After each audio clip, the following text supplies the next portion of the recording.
Bonjour à tous, aujourd'hui on essaye la première hybride rechargeable de Škoda, à savoir cette Superbe. Alors elle reprend pour l'occasion le petit badge Ivy que vous pouvez voir à l'arrière, qui existe déjà sur la Citigo et qui va être bientôt proposé sur la 4e génération d'Octavia, ce badge Ivy qui désigne toutes les versions électrifiées de Škoda. Alors cette Superbe hybride rechargeable, elle est disponible en berline ou comme ici en break. Elle reprend le même groupe motopropulseur que la Passat GTE, à savoir un 1,4 litre TSI avec un moteur électrique pour une puissance de 218 chevaux. Elle a une batterie de 13 kWh qui lui permet une autonomie théorique selon Škoda de 56 km. Évidemment, on l'a mesuré et on va voir ça un petit peu plus loin. Pour l'heure, on sait que l'un des gros atouts de cette Superbe, c'est son espace intérieur, l'espace pour les passagers et pour le coffre. Mais on sait aussi qu'une hybride rechargeable, ça mange de la place à cause des batteries. Et on va voir justement à l'intérieur comment elle s'en sort.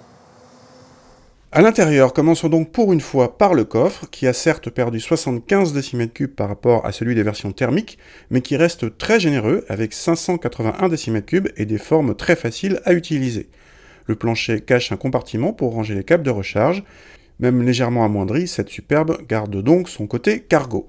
Pour les passagers, c'est encore mieux, ils n'ont rien perdu par rapport aux autres Superbes en espace aux jambes et gardent en la matière autant de place que dans les berlines de luxe de type Mercedes classe S. Seule la garde au toit perd quelques centimètres car la banquette est installée un peu plus haut, mais il reste beaucoup d'espace. En revanche, la place centrale n'est pas confortable et ne peut servir qu'en appoint. À l'avant, les spécificités viennent de la touche e-mode qui permet de commander les différents modes de conduite entre 100% électrique ou hybride ou maintien de charge ou recharge. Bien sûr, on trouve des graphismes correspondants sur l'écran central, au passage mieux intégré depuis le dernier restylage. A noter qu'il n'y a que 2 niveaux de récupération d'énergie au lever de pied en mode électrique via le levier de vitesse et les positions D ou B. Pour le reste, on retrouve la planche de bord bien présentée de la Superbe et un équipement assez riche sur cette finition Sportline.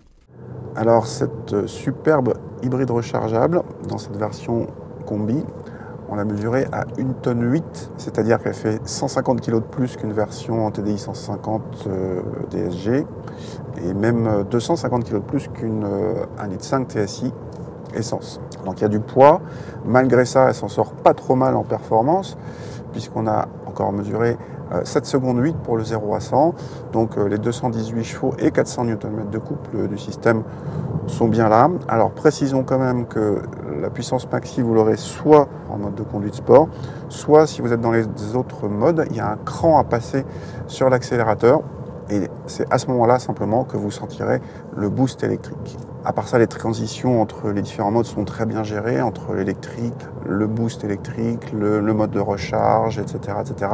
Il faut dire que les hybrides rechargeables, le groupe Volkswagen en fait depuis plusieurs années maintenant. On notera qu'on peut monter jusqu'à 140 km/h en mode 100% électrique. Pour la partie châssis, alors clairement, cette Superbe combi PHEV est très typée confort. Je ne sais pas si vous voyez sur les images peut-être la voiture qui a pas mal de mouvements de caisse. C'est un petit peu mou. En contrepartie, ça filtre très bien. Même quand on se met en mode sport, ça reste typé très souple, on va dire. Voilà, c'est pas du tout fait pour attaquer. C'est une berline ou un break comme ici qui est fait pour emmener votre famille et vos bagages loin dans des bonnes conditions de confort et de sécurité.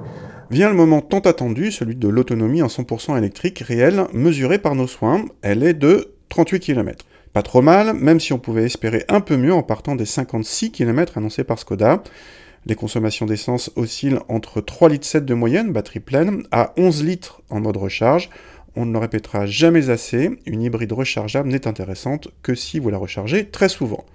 Venons-en au tarif. La Superbe hybride rechargeable débute à 44 000 € en berline et finition style et monte à 47 000 € en finition Sportline. Comptez 1100 € de plus pour le break. Toutes ces versions ont donc droit au bonus de 2 000 €, sauf si vous montez à la finition prestigieuse Lorrain et Clément. La voiture dépasse alors les 52 000 € en break.